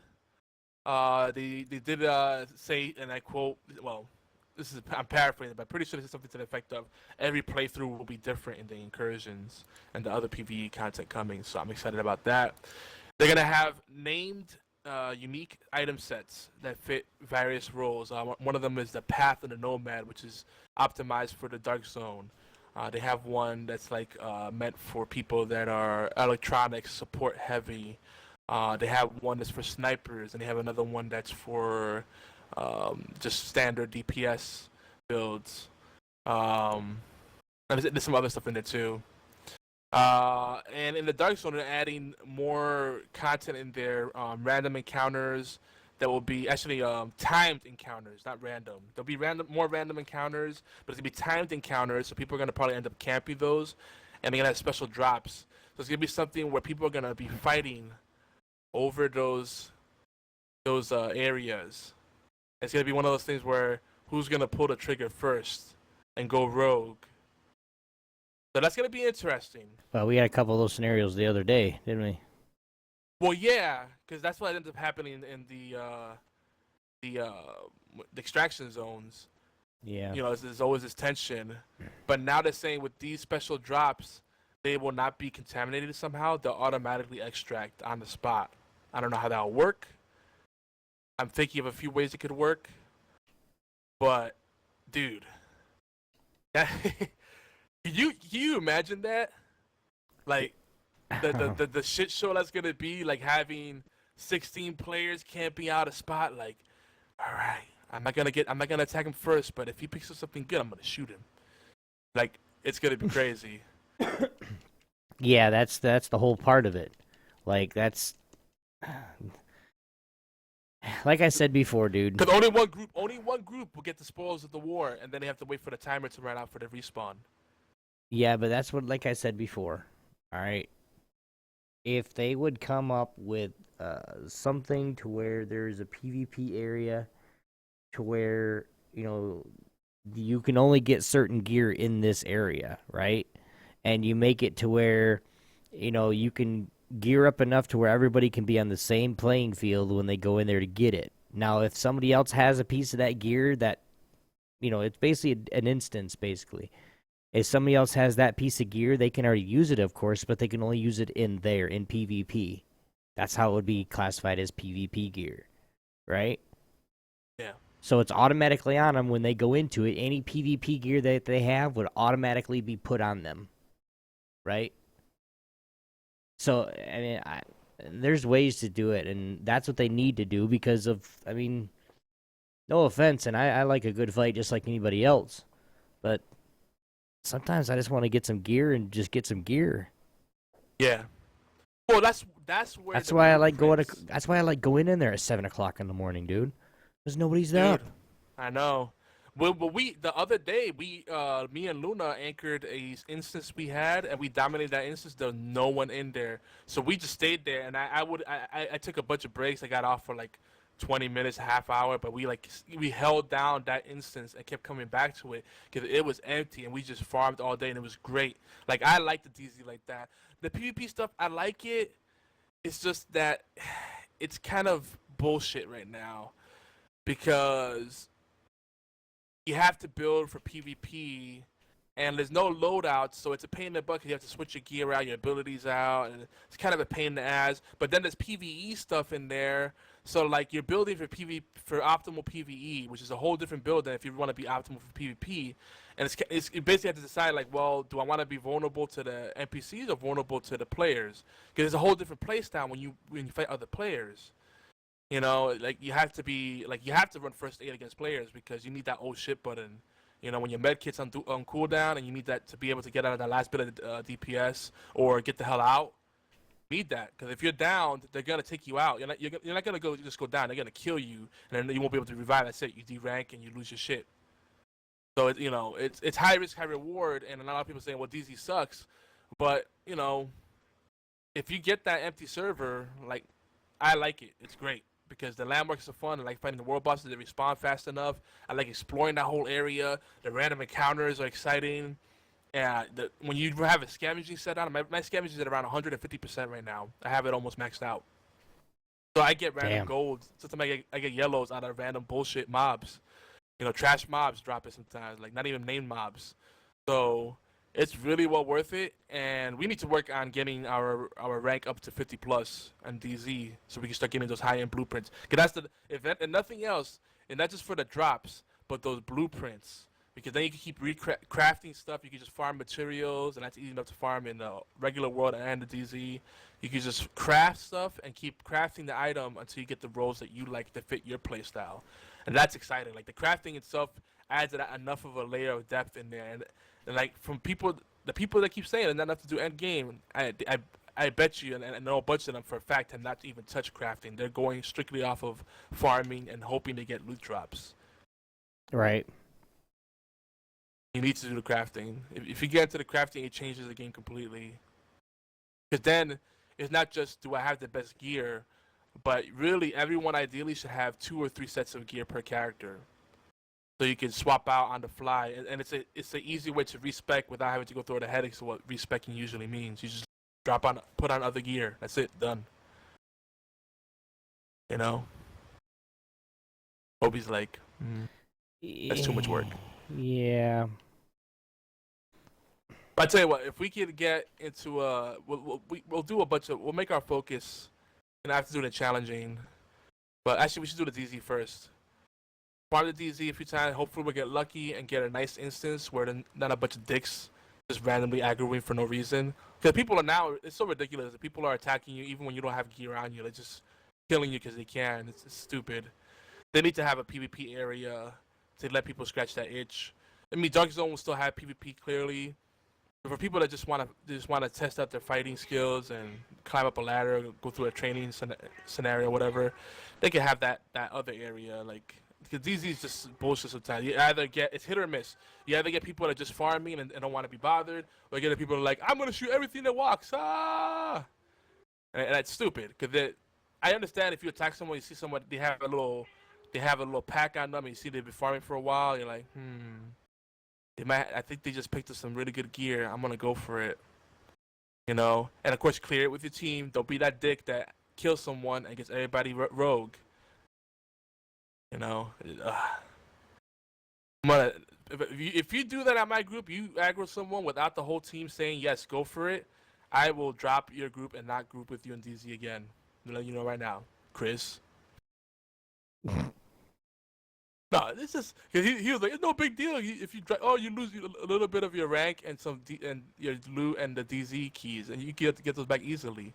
But it's the principle of it. What if I had a high end on me? You know, what if that little bit of experience I lost deranked me? You know, and then you don't know how rogue. What about if that rogue status takes longer than expected? People keep shooting us and resetting that timer, extending that timer. Now we're marked because you felt like, oh, well, that guy has loot on him, I'm going to steal it. It's like, clear it with your group. Make sure everybody's cool with it, not just one person. One person says, oh, yeah, let's go for it. No, don't say, oh, yeah, okay, here we go. Because there's still other people on your team. That's what I don't like about it, that PvP. You get the people that are overly aggressive, you know. But everything else, I'm really excited about. I'm still really enjoying it. The only thing I don't like, also, besides the PvP being a little meh, is that there's only 5 missions, more or less, that you can play as challenging. So that's the only thing. As far as it being loot driven, what MMO isn't? Yeah, no shit. Yeah, like that's really kind of the point. They're like saying, I don't know, this porn is too much about tits and ass. Okay. Sorry. True. But I do agree that they definitely, with these next updates, they do need to add a lot of more variety in there. So I want for nothing else, for people who keep bitching and saying it's so repetitive. There's nothing to do now, man. Can they say that and they scare people away from what's a great game? Listen, I can't think of any other game where it's a tactical shooter that's an MMORPG with a nice little storyline that's a backdrop but not the main focus, and it's all about teamwork and being tactical and positioning, all that fun stuff. It's great, and it's a great cooperative experience that has a little bit of PvP in there if you need that. There's nothing else like it out there right now. Those are Destiny people. That did not count by any means. Wow. The Destiny is almost all about the PvP. Right. Obi, are you burnt out on the Division? No. There's just, like I said, I'm playing other things too. And doing other stuff in my life. Not distracted. That's what I'm saying. That's what I'm getting at. No, I'm not distracted. I'm just, I don't know. I don't know Well, how to explain it. on that note, let's start wrapping this bad boy up. Obi. It's on you, buddy. I'm just kidding. Just kidding. I gotta get down to it because it's the show notes are like a mile and a half long. Guys, we do want to let you know that everything. If you guys have any comments whatsoever, again, send us a voicemail or a text. We'll get both. 646-801-2149, and we'll respond next week. Let you guys be heard. But guys, HorsePlay Live is everywhere you can listen to and download awesome podcasts, including allgames.com, Player FM, Stitcher, and TuneIn Radio. Please take a few minutes out to thumbs up, favorite, subscribe, and share. Even better, we'd love some reviews and comments, guys. It's quick, it's easy, and it really helps us out. Huge thanks to all those who have been promoting our content. We love you. Every little bit helps. You guys like eye candy? We have that too. You guys can go to YouTube. youtube.com/geeky antics. Check out the YouTube video of this. And, of course, here on twitch.tv/geeky antics, we'll have a playback or a highlight. Here on Geeky Antics Network, in collaboration with All Games Radio Network, we have tons of shows that we cover with a wide spectrum of topics. We can't possibly plug everything. So if you guys want to see your next favorite show, go ahead and go to geekyantics.net/podcast or /schedule. But you can also check out the aggregate feeds on our Twitch profile, geekyantics.net/podcast. So don't forget, guys, the intro and outro theme of HorsePlay Live and a lot of the Geeky Antics Network podcasts are, well, I don't want to say a lot of them, a few of them. They're brought to you by TechnoAxe. That's Techno with a K. Go ahead and check him out, technoaxe.com. I think you'll like what you see. But for now, guys, we really appreciate it. If you guys are listening to us on allgames.com, the Deck Pixel Live Power Ranking Show is followed by Knuckleballer Radio at its new time every Thursday at 9 p.m. Eastern Time. Be sure to hang out in live and chat and just say what's up. So, guys, remember, our friends over at B-Team Podcast are at 9 p.m. on Tuesday on our unofficial sister network, All Games Radio Network. Guys, I'm Obi-Wan-X2. Guy over there is Yogizilla. We'll see you guys next week. Peace. Bye-bye. Yeah. Later.